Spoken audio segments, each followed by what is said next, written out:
Assalamu alaikum wa rahmatullahi wa barakatuh. This is Group Discoveries, and we'll be presenting assignment 2. I'm Omar Rashid Ahmed. Hello everyone, my name is Mansour Imad. Hello, Assalamu alaikum. My name is Mohsin Ali. Hello, Assalamu alaikum. My name is Mohammad Umair Khayyam. Hello, and my name is Anika Asad. We have a 3 parts to present, which is going to be Flutter, how to set up the Flutter framework, which is the framework we are using, which is going to be the first the point, which is going to be discussed by Mohsin and Umair. You guys maybe can start presenting. Sure. So first of all, you can just go to Flutter documentation. Here like the hardware requirements. You can go through the hardware requirements. Then there is software requirements. You can see the software requirements from here, and now how to install the Flutter SDK and how to use it in the VS Code. So first, the first step is that you can just launch your VS Code and then just open the command palette and press Ctrl+Shift+P. In the command palette, just type Flutter. Select Flutter new project. VS Code prompts you to locate the Flutter SDK on your computer. If you have Flutter SDK installed, click Locate SDK. If you don't have Flutter SDK installed, click SDK. This option sends you to an install page if you have not installed Git for Windows as directed in the development tool prerequisites. Now we'll give you a demo, and I'll pass to Umar.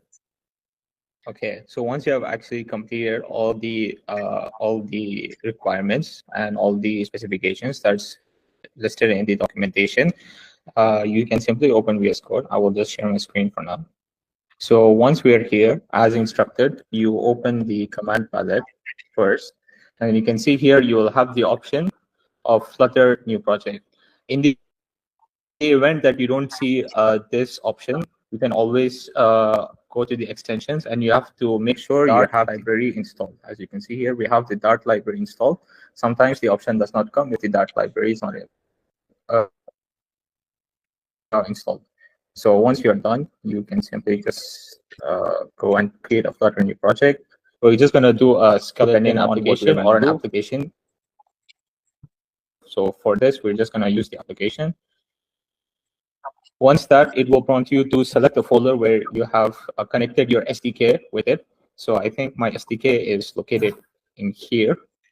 So I will just select this as my application, and then it should just make all the files available. So we're just going to do Flutter demo for now. Okay. Yeah. As you can see, we have all the libraries and all the directories that we have already that we are supposed to have, and you can see this is the skeleton application that is supposed to be created once you have done. So right now, all it's doing is just resolving some dependencies. As you can see, Dart tools are the dependencies, and once it's completed, you can see your application code is in the lib.main, which is this one. So this is our basic Flutter application. If you run it, then you're supposed to see a Flutter logo along with the UI. So I will now pass on to the next person. The second part, which is going to be talking about the RESTful API and how we used it. So the first part is going to be discussed by Imad. So Imad, you can talk about the first part, which is getting the API, URL and creating the. So today I'm going to do the demonstration about the Dart code about the API with the RESTful web service. The purpose of this code is to perform a CRUD operation about create, read, update, and delete. So using the HTTP request, it will be working on through the initial part of the code, which include importing necessary package and defining the API service class. So first of all, we have the Dart convert. This package is used for encoding and decoding the JSON data. And we have the package http.dart. This package allows us to make the HTTP request. And lastly, we have the item.dart. This is a custom module class that represents the data structure of our items. So next, we define our API service class. we have the API service. This class will contain methods for making API calls, and the API URL is this is the base URL for our API endpoints. So now let's move on to the get item methods, which retrieves a list of items from the API. So we have a future list item, get item. This method returns features that resolve to a list of items objects. And we have the URL pass API URL. This line sends an HTTP GET request to the specific URL. And we have response states code. Checks if the response states is to 200. And we have JSON decode. Here we can decode the JSON response body into a part object. And lastly, we have to list, this one is about the maps, the JSON object to item, interacting and convert them into a list. And then moving to the create item method, which sends a post request to create a new item. So for the features, this method return a feature that resolve to an item object, and the HTTP post send an HTTP post request, and headers it sets the content type to JSON, and we have JSON encoder. It encodes the item object into a JSON string. And we the response state code checks if the response state is 201 created.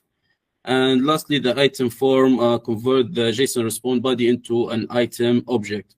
So this conduct the walkthrough of this entire part of the API. Now Anika can continue from here. So I'm going to talk about the update item.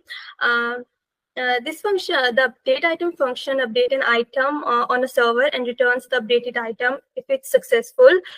It sends a put request to update an item on the server and returns the updated item if successful. Here the header specifies the content type as JSON, and the body converts the item obtained to a JSON string. Secondly, we have the delete item.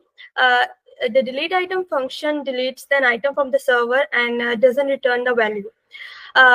It sends a delete request to remove an item from the server and doesn't return a value. Yeah, thank you. We're going to do the demo testing the API URL using the Thunder client. First of all, let's do the get method. Let's see.